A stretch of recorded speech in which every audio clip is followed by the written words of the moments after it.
Assalamualaikum warahmatullahi wabarakatuh. Halo Sobat Sehat RSSA, selamat datang dalam acara OSKAP, obrolan seputar kesehatan kita bersama di PKRS RSUD Dr. Saiful Anwar, Provinsi Jawa Timur. Nah Sobat Sehat, di episode kali ini kita mau bahas tentang erupsi gigi. Nah tentu di sini bersama dengan narasumber spesial, beliau adalah Dr. Gigi Sukeksi Diah Intaningrum, spesialis kedokteran gigi anak MSI dari instalasi gigi dan mulut. Selamat datang dokter. Selamat datang, terima kasih Mbak Evelyn. Sehat hari ini? Alhamdulillah sehat. Alhamdulillah sehat ya dok ya. Iya. Ngomong-ngomong nih dok tentang erupsi gigi gitu. Mungkin dari Sobat Sehat juga banyak yang belum tahu. Itu seperti apa sih dok erupsi gigi? Baik, selamat pagi Sobat RSSA. Pagi. Hari ini bahasan kita adalah tentang erupsi gigi. Jadi pertanyaan Mbak Evelyn tadi, apa itu erupsi gigi? Erupsi gigi adalah sebuah proses fisiologis ya, di mana gigi itu tumbuh dari dalam gusi atau jaringan penyangga berupa gusi gingiva atau tulang alveolar ke ruang erupsi. Apa itu ruang erupsi? Ruang erupsi adalah rongga mulut kita yang nantinya akan digunakan untuk fungsi mastikasi atau pengunyahan, fungsi bicara, menelan, dan lain sebagainya. Itu adalah definisi secara umum tentang erupsi gigi.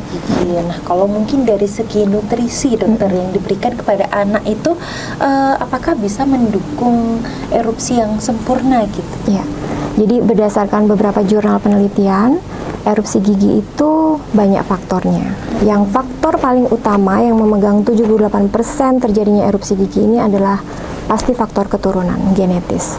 Cepatnya, lambatnya, kecepatan erupsi ya artinya, dan juga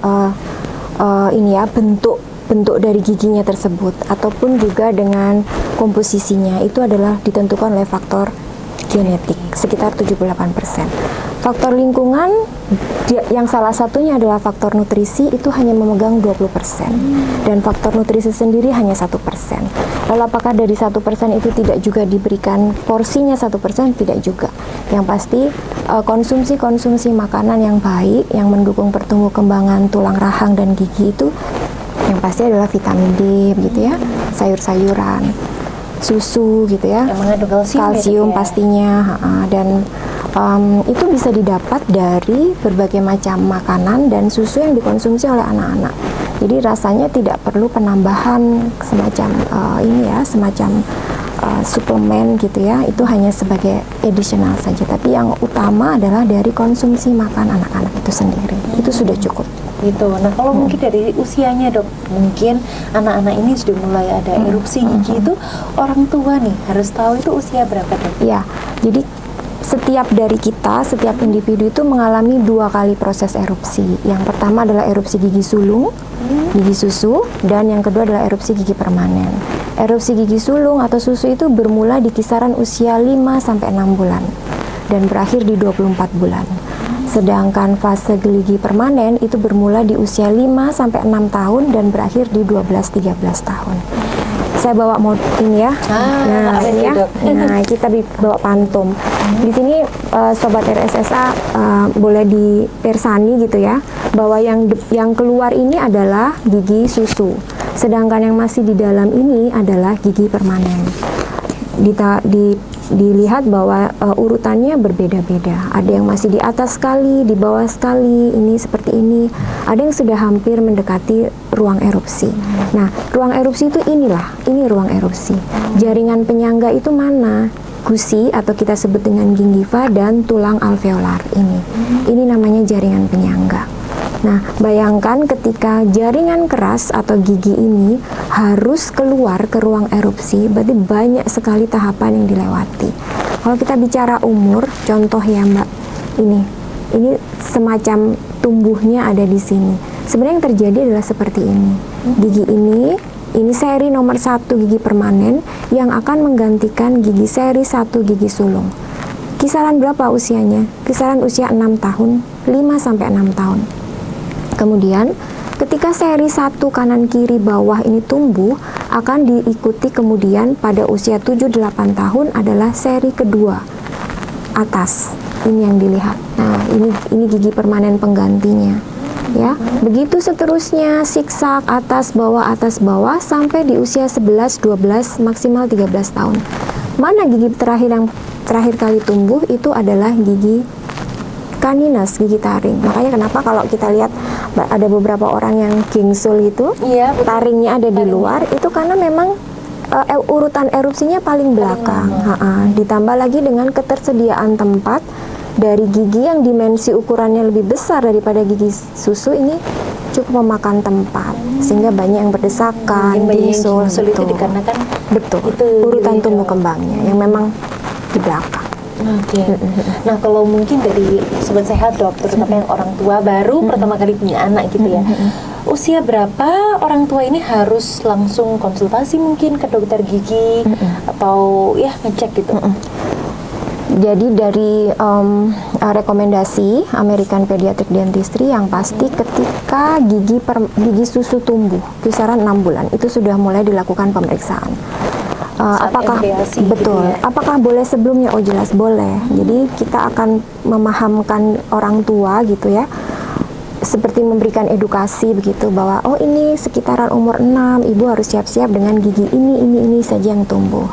Jadi saya tuh berharapnya ada semacam, kalau dulu anak-anak balita itu kan ada KIA gitu ya, gigi pun seharusnya punya gitu ya sebagai tolok ukur indikator umur 6 bulan ini apa aja gigi yang tumbuh, terus kemampuan lidahnya apa saja, oromotornya apa saja. Itu rasanya perlu dibuatkan itu supaya ibu orang tua ini ada guidance gitu ya, semacam guidance bahwa oh anakku sudah bisa ini, dan ketika itu semacam ini ya Mbak, checklist gitu ya, nanti dokter ini yang bisa dikerjakan anak saya di usia 6 bulan gitu, gigi ini aja yang tumbuh, kok belum ya dok. Nah itu jadi bahan evaluasi kami sehingga kedepannya kita mungkin bisa diakselerasi atau diberikan terapi yang mendukung proses tumbuh kembang erupsi gigi itu sendiri gitu. Oke dok, jadi tapi kalau selama ini yang terjadi di RSSA, apakah memang ada semacam buku KIA sendiri mungkin dari Iya.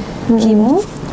Jadi kita belum ada itu, makanya ini tahapan penyusunan itu sebenarnya butuh ini ya Mbak, intervensi dari banyak disiplin ilmu ya, kerjasama dengan banyak. Cuman kami akan mengusahakan untuk membuat itu supaya ada standar guidance untuk orang tua di rumah. Wah keren, jadi biar Semoga ya. sebagai orang tua itu supaya tidak bingung Betul. juga gitu ya dok Betul, ya. betul. Gitu. Semoga lancar ya dok ya. Amin, mohon doanya. Soalnya kalau orang tua nggak ada guidebooknya itu juga Guidance, betul. sebenarnya bingung ya sobat sehat ya. Betul. Terutama mungkin kalau orang tua yang masih baru pertama kali punya anak gitu ya. Pasangan-pasangan muda kan. Kadang malah juga berpikirnya begini, para orang tua itu belum paham, dok cara menyikat gigi yang benar bagaimana. Itu kan hal penting ya, yang nanti akan membuat keberlangsungan kesehatan gigi dan mulutnya jangka panjang. Sebenarnya kalau saya tuh mikirnya gini, jangan dihafal, cuman kayak bendera merah putih aja, dari merah ke putih, dari gusi ke gigi, dari merah ke putih, dari merah ke putih. Jadi kalau sisi yang ini berarti kayak begini, dari merah ke putih, merah ke putih. Yang bawah juga sama, dari merah ke putih. Ini juga sama, merah ke putih. Bagaimana dengan bagian yang dalam? Sama, merah ke putih, merah ke putih. Kemudian untuk yang bagian pengunyahan ini seperti biasa, kalau ini nggak ada masalah, hanya maju mundur aja. Sebenarnya arah atau cara menyikat gigi yang benar itu juga berpotensi baik untuk kesehatan jaringan penyangganya, supaya gusi-gusinya juga tidak resesi, akhirnya mengakibatkan respon ngilu sensitif yang berlebihan. Itu penting. Gitu. Jadi benar nggak sih dok kalau misalnya dari orang tua itu harus menyikat selain gigi tapi juga lidah gitu, Betul, terutama untuk betul, bayi. betul. Ada kan bahan alat ya yang dipakai, Seperti silikon itu ya? betul. Itu boleh saja. Tapi kalau mungkin kalau kena lidah kan ada yang sensitif gitu ya, ada yang hoak gitu ya. Mungkin pakai kasa steril aja sudah cukup. Diulas sedikit aja dengan air hangat gitu yang matang gitu, sehingga ketika tertelan nggak masalah buat bayi-bayi mungil itu kan. Oke, siap dok. Kalau mungkin dari tanda gejala awalnya dok terjadinya erupsi gigi pada anak itu yang seperti apa? Jadi kalau kita lihat itu sebenarnya ada dua, ada yang mengalami kegoyangan, ada yang tidak mengalami kegoyangan. Contoh seperti ini, ini tiba-tiba muncul. Apakah ini goyang? Belum tentu. Kalau ini ada di bawah gigi ini tetap, pasti itu di sini pasti goyang. Tapi kadang dia ada di depan atau malah ada di belakang. Itu tidak menunjukkan kegoyangan. Tiba-tiba giginya kayak businya kayak nongol aja, atau malah sebesar ini ya, kayak gumpalan gitu di sini. Ketika dipakai makan atau menggigit sakit. Tidak hanya ini saja, jadi faktor umur juga diketahui. Dokter, anak saya giginya belum nongol, tidak goyang, tapi di sini ada kayak buntelan begitu. Umurnya berapa? Umurnya 6. Ya sudah, itu masuk interval dari gigi seri 1 sulung harus diambil. Jadi setiap tumbuh kembang itu urusannya adalah dengan usia, dengan umur. Ketika umurnya tepat, tidak ada tanda-tanda pun, tapi sudah ada beberapa 1 atau 2 gejala gitu, ya sudah kita eksekusi saja. Jadi gigi yang baru muncul itu otomatis diberikan intervensi, dikeluarkan gitu ya dok? Iya, kalau memang tidak dikeluarkan. Pada dasarnya begini, Mbak, gigi-gigi dengan akar tunggal ini dan ini. Kalau ini kan gigi taring ya, ini antara 13 tahun yang tadi saya bilang. Ini biasanya bisa lepas sendiri di rumah. Ini juga bisa lepas sendiri di rumah. Asal kegoyangannya. Jadi kegoyangan itu antara derajat 1 sampai 3. Bisa diambil sendiri antara derajat 1 sampai 3. Nah, kalau tidak ada kegoyangan tiba-tiba giginya nongol, berarti perlu bantuan kami untuk dibantu diambilkan. Nah, sedangkan gigi-gigian ini adalah gigi-gigi dengan akar jamak lebih dari 1, maka tidak mungkin diambil sendiri. Kalau diambil goyang pun sulit ya dok? Sulit, karena cengkramannya ada di ini Mbak, contoh ya, nih dilihat ya, ini kan ada 2. Iya betul. Kita bisa ambil ini, mungkin bisa akar ini keambil, tapi akar ini tidak terambil. Nah, ketika tidak terambil, dampaknya kan bisa berpengaruh pada gigi permanen penggantinya. Jangan sampai ini. Jadi makanya ketika pengambilan itu juga harus bersih, tidak ada sisa, supaya dipastikan gigi permanennya bisa tumbuh bagus gitu. Jadi kalau misalnya tanda dan gejala awal tidak terjadi, tetap harus dikonsultasikan ke dokter. Karena range-nya adalah dari usia itu tadi gitu ya, bermula di usia gigi permanen 6 tahun, gigi sulung adalah 6 bulan. Gitu. Nah, kalau mungkin dari peran orang tua sendiri dok, selain ini untuk mendukung erupsi gigi sempurna, apa aja dok? Untuk mendukung gigi, pasti nutrisi, kemudian nutrisi, kemudian ya ini ya, sikat giginya harus betul gitu ya. Mencegah bagaimana caranya gigi itu tidak karies, itu hal yang lumayan susah loh di zaman yang sekarang. Betul. Jadi ketika gigi karies, kemudian akar mahkotanya habis begitu ya, tidak bisa dipertahankan, maka akan dilakukan pencabutan di awal waktu. Kita sebut dengan pencabutan dini. Harusnya, misal, gigi ini harusnya diambil di usia 9 tahun gitu. Tapi karena karies, mau tidak mau harus diambil di usia 6 tahun atau bahkan 5 tahun. Nah, ini kan karies ini kan bukan penyakit yang 1-2 hari muncul, kemarin-kemarin. Biasanya ada bintik hitam betul, dulu gitu ya, karena sikat giginya kurang konsisten gitu, akhirnya diambil. Peran orang tua kan harus menjaga supaya giginya diambil tepat pada waktunya, sesuai ya, tumbuh kembangnya. Sebagai orang tua memang seperti itu. Tapi sebagai anak kecil yang mungkin ya dengan latar belakang anak kecil biasanya macam-macam ya, ada yang sulit, mau orang tuanya udah mau bantuin nyikat gigi dan lain sebagainya. Itu gimana dok biasanya? Ya, memang edukasi yang bisa diberikan. Memang ini ya, peran orang tua itu dominan di rumah. Kemudian peran guru. Nah, kita melibatkan bu guru. Kemudian ada beberapa kegiatan dari pasien ya, ada UKGS gitu-gitu. Itu sangat membantu walaupun batasannya hanya screening ya. Cuma memang sedikit ini ya. Kok hanya screening? Harusnya kan ada semacam kuratif dan lain sebagainya ya. Nah, itu kan penting ya, nggak hanya cuma sekedar melihat status kesehatan gigi anak, tapi bagaimana setelah sudah tahu skor OHIS-nya berapa, arahnya kan kemana, itu kan harusnya sudah tahu. Makanya guru, edukator itu penting, karena gigi itu akan dibawa sampai dewasa nanti gitu ya. Betul. Penting banget. Kayak poster-poster itu kan justru juga penting ya Mbak, poster-poster yang menyenangkan buat anak itu rasanya bisa dipahami oleh mereka gitu. Atau melihat orang tua dengan kebiasaan mama malam sikat gigi, gimana anak mau sikat gigi kalau mama malamnya nggak Itu sikat tadi gigi ya dok ya, dari kebiasaan orang tua Betul. anak pasti melihat. Betul, gitu. iya. Jadi memang harus ada pembiasaan dulu dari sikap orang tua yang nanti bakal jadi contoh buat si anak ini Betul, gitu. betul. Nah kalau di usia tertentu dok, ngomong-ngomong tadi tentang erupsi gigi ya, kalau dari tindakan medis mungkin ada ya intervensi tadi ya, seperti pencabutan Betul. dan lain sebagainya. Kalau dari segi non medis dokter mungkin Non medis itu artinya bagaimana? Secara psikologis begitu? boleh secara psikologis. Kalau tadi kan sudah dokter sampaikan dari nutrisi gitu ya, tentu lebih banyak ke kalsiumnya. Ya, bayangkan ketika anak datang ke dokter gigi, tidak kenal siapa saya, siapa tim kami. Habis itu putranya Mbak Evelyn datang, gigi goyang, langsung pencabutan. Bagaimana? Yang pasti adanya respon takut, cemas. Kesannya seram gitu ya, dokter. Ke dokter gigi itu pasti menyakitkan. Menyakiti. Padahal rekomendasi dari American Pediatric dan juga Ikatan Dokter Gigi Anak Indonesia mengatakan sedini mungkin supaya ada chemistry, ada bonding antara kami dengan putranya, pun dengan orang tuanya. Nah, bagaimana kita saja datang ke tempat orang, habis itu diobok-obok mulutnya kan agak gimana? Bagaimana dengan anak-anak yang masih bonding atau keterikatan, attachment dengan orang tua masih sangat penting. Jadi harus maju orang tuanya juga, anaknya juga. Makanya yang lalu kan saya pernah bilang ada triangle pedodonti, di mana diletakkan anak pada puncak segitiga dan kaki-kakinya adalah pada dokter gigi anak Damtin dan juga dokter dan juga orang tua.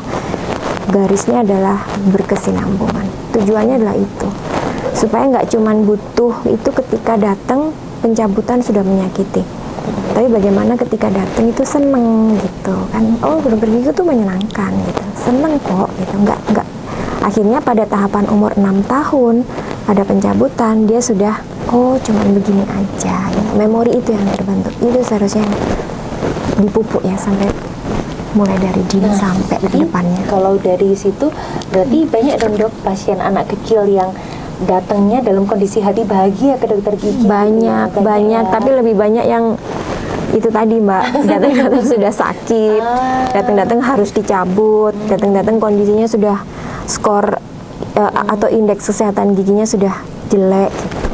Jadi kan akhirnya apa yang kita lakukan bukan lagi preventif tapi malah ini ya kuratif ya, mengobati gitu. Gitu ya dok ya. Nah kalau itu kan mungkin anak kecil ya dok ya, kalau sudah beranjak usianya makin beranjak gitu, kalau pada kondisi gigi permanen ya dok tadi istilahnya, Iya. itu berdesakan itu dikarenakan kenapa dok? Ya, jadi berdesakan itu jurnal terbaru itu ada 2. Yang pertama, kalau dulu itu karena genetik dari orang tua, kakek nenek itu. Tapi sekarang ada faktor lingkungan. Contohnya, bagaimana cara makan dulu? Nah, maksudnya begini, apakah makannya milih-milih, picky eater, hanya makan makanan yang lembut, tidak mau mengunyah, tidak mau bertekstur gitu, ya tidak mau yang kayak keras-keras gitu, daging itu jarang ada yang mau, atau harus daging dicacah sedikit-sedikit walaupun umurnya sudah 6 tahun, 7 tahun gitu, itu ada. Atau bahkan tidak suka dengan nasi, itu ada akibatnya, atau malah ngemut. Diemut. Itu akhirnya tidak ada stimulus untuk supaya giginya itu giginya bisa tumbuh ya. Jadinya akibatnya adalah keterlambatan. Kalau keterlambatan, kemudian kalau untuk faktornya yang berdesakan adalah tadi yang saya bilang pencabutan dini. Itu salah satu faktor terbanyak, prevalensi yang terbanyak. Contoh, harusnya gigi itu masih dalam kondisi tidak terinfeksi dalam rongga mulut kisaran sampai umur 8 bulan, 9 bulan. Tapi umur 6 tahun sudah harus diambil karena giginya rusak, mahkotanya rusak. Kalau dipertahankan akan membuat keluhannya bertambah. Akhirnya akan berdampak pada pencabutan. Nah, apakah pencabutan di awal waktu tidak berpotensi beresiko? Pasti. Ada pemendekan lengkung rahang. Pemendekan lengkung rahang. Jadi rahang kita mengecil. Rahangnya gitu. mengecil. Kemudian pas tumbuh gigi permanen berdampak pada berdesakan, ya. bayangkan ketika gigi susu itu kan dimensi Kecil ukurannya ya. kecil-kecil, harus diganti dengan gigi permanen yang 2 kali lipat lebih besar, gitu. Ditambah lagi dengan yang faktor tadi ya, faktor genetik ya, itu sudah lain lagi. Jadi ada diagnosanya itu ada di DM gitu, disharmoni dentomaxillary, di mana tempat tidak tersedia untuk menampung ke 28 sampai 32 gigi permanen. Padahal jumlah gigi susu kan hanya 20.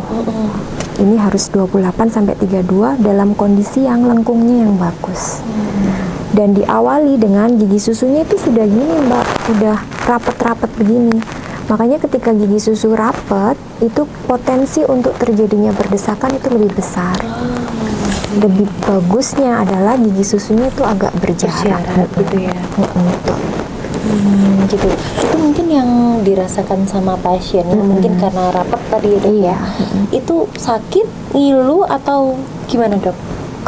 Kalau ngilunya sih enggak ya, itu kan cuman struktur dari gigi. Ya, kan ya memang berdesakan. Bukan kalau gigi susu mungkin tidak berdesakan ya, tapi rapet. Sedangkan pada gigi permanen kalau sudah berdesakan Efeknya ke apa nih? efeknya pasti karies ya kan, bau mulut. Kemudian secara estetik kurang cantik gitu ya, maksudnya untuk estetika itu kurang mendukung gitu. Jadi makanya perlu diperbaiki. Tapi kembali lagi itu pada kebutuhan masing-masing ya untuk perbaikan, karena itu arahnya kan pada estetika. Tapi kalau dari segi fungsi, maunya dan lain sebagainya masih normal ya, Dok ya? Ada yang normal, ada yang berpengaruh juga, misalnya pada ini condyle. Kenapa itu, Dok? Ini karena berdesakan. Ada semacam prematur kontak. Jadi yang harusnya tidak kontak menjadi kontak. Kerasa kayak cetok-cetok gitu. Akhirnya kan ngilu ya, sampai sakit kepala, sakit mata gitu. Efeknya banyak. Jadi mungkin bisa dilatihnya dengan mungkin yang anak usia tadi ya, Dok ya, 8 tahun mungkin ya, ngunyahnya itu nggak harus yang lembut semua. Nggak boleh dong kan. Harus ada yang keras gitu. Kan gitu ya. mulai 6 bulan kan udah empati ya. 9 bulan tuh udah struktur maemnya kan udah Beda gitu. lagi. Nah, kalau udah 2 tahun berarti udah kayak makan kayak Biasa kita aja. ya, makanan orang Apalagi dewasa. 6 tahun ya. Sudah makan ngunyah permen aja bisa, masa nasi harus nggak mau, Mungkin itu daging juga karena nggak mau. pembiasaan juga Iya, di lingkungan gitu ya, Dok ya, gitu. Mungkin dari Dokter Sukeksi yang mau disampaikan ke Sobat Sehat, terutama yang orang tua nih, tentang peran penting atau yang lainnya, Dok. Iya, jadi mama papa proses gigi erupsi itu adalah proses fisiologis ya yang harus dilalui oleh setiap dari kita. Putra putrinya pun juga mengalami hal yang sama.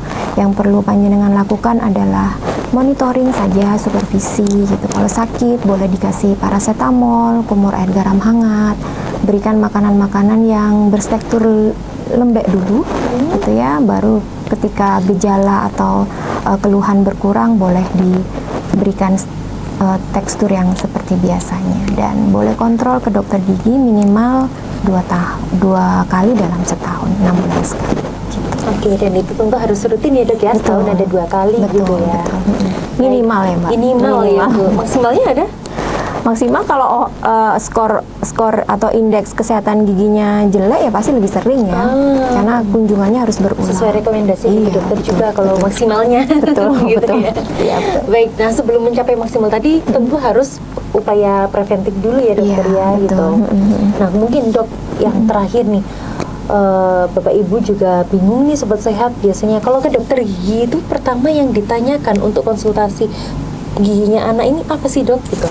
Kan setiap tahun ada nih kontrol 2 kali gitu. Yang pasti keluhannya apa ya? Kalau Kalau nggak nggak ada keluhan? kalau nggak ada keluhan, kita lihat giginya umurnya berapa, giginya apa saja yang sudah tumbuh, apa saja yang sudah mampu dimakan, gitu. Apa saja yang sudah dilakukan untuk maintenance ini, sikat giginya berapa kali, gitu. Kalau seandainya giginya tumbuh, apa yang kamu rasakan? Dia sekedar bercerita. Kalau pembersihan karang gigi pada gigi susu rasanya masih belum ada ya, karena banyakan itu hanya debris plak saja yang bisa hilang dengan menyikat gigi. Tapi kalau karang gigi ya memang harus datang ya. Itu pun fasenya adalah pada gigi Dewasa ya, permanen. sudah Kalau besar. anak-anak sih belum. Dan dia bisa sendiri Betul. mungkin, bisa Betul. jalan Kalau sendiri pada gitu. anak-anak itu biasanya urutan tumbuh kembang, erupsi. Ini yang kadang kan orang tua datang tuh, dokter, teman-temannya loh sudah tumbuh giginya, anak saya kok belum, kan biasanya begitu. Temannya sudah ada 4, anak saya kok belum. Nah, oke, gitu. Atau resiko jatuh, biasanya patah, terutama gigi depan. Pada baru yang jalan, ya kan, terbentur, nggak bisa dirawat, harus dicabut. Nah, bayangkan gigi itu baru nongol, Mbak. Gigi itu baru tumbuh, tapi harus diambil. Bagaimana cara dia makan untuk kedepannya? Pokoknya hati-hati betul. Jadi banyak faktor, banyak hal yang sebetulnya perlu ya sobat sehat diskusikan kepada dokter gigi, spesialis kedokteran gigi anak terutama ya. Jadi buat sobat sehat mungkin bagi bapak ibu terutama yang masih muda bingung kalau mau ke dokter gigi itu ngapain, ya konsultasi aja, lebih ke curhat aja ya dok ya, Curhat. sebetulnya curhat Mama kondisi Dede. anaknya itu gimana gitu ya dok ya. Dan nanti dari dokter gigi Sukeksi salah satunya yang akan menjelaskan, oh ternyata sebagai orang tua harus gini terhadap anaknya gitu. Iya. Jadi jangan sampai lupa ya sobat sehat, setahun harus ada 2 kali minimal ke Minimal dokter 2 kali. gigi.